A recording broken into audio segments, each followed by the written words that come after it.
Hello students, let's read the question. Two gases argon atomic radius 0.07 nanometer, atomic weight 40, and xenon atomic radius 0.1 nanometer, atomic weight 140 have the same number density and are at the same temperature. The ratio of their respective mean free times is closest to.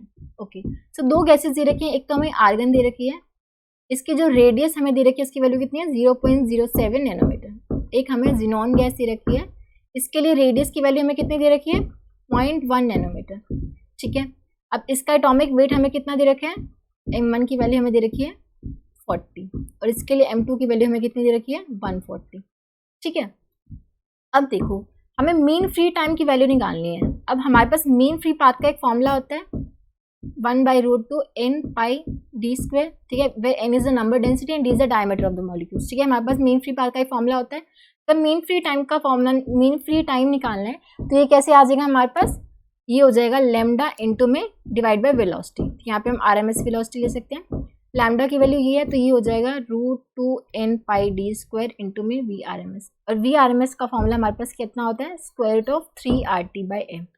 तो यहाँ से हम देख सकते हैं कि जो velocity हमें किस पर डिपेंड कर रही है, square root of temperature divide by mass. अब टेम्परेचर तो दोनों के लिए सेम है तो हम बोल सकते हैं कि जो v हमारा किस पर डिपेंड कर रहा है 1/√mp.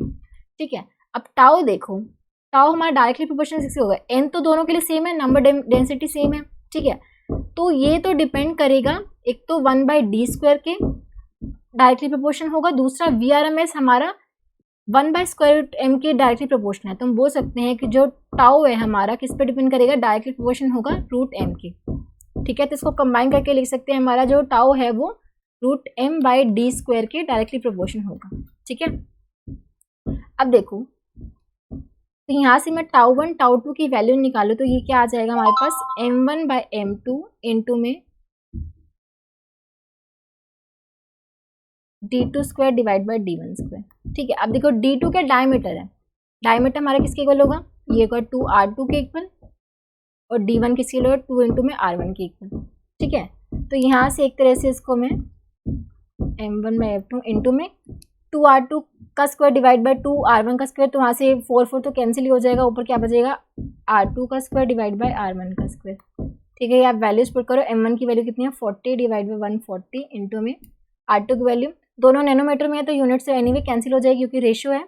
ठीक है, तो r2 की वैल्यू कितनी है 0.1 का स्क्वायर डिवाइड बाय 0.007 का स्क्वायर.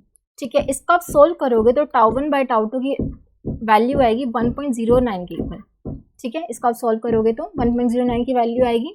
अब 1.09 हमें बताना है किसके क्लोजेस्ट है इन चारों में से. अब इन चारों में से जो क्लोजेस्ट है किसके 1.83 के क्लोजेस्ट है, क्योंकि बाकी सारी वैल्यू और बाकी बहुत बड़ी हैं, तो सबसे क्लोजेस्ट किसके है 1.83 के. हम बोल सकते हैं option 2 will be the correct answer. I hope आप सबको समझ आया होगा. Thank you so much.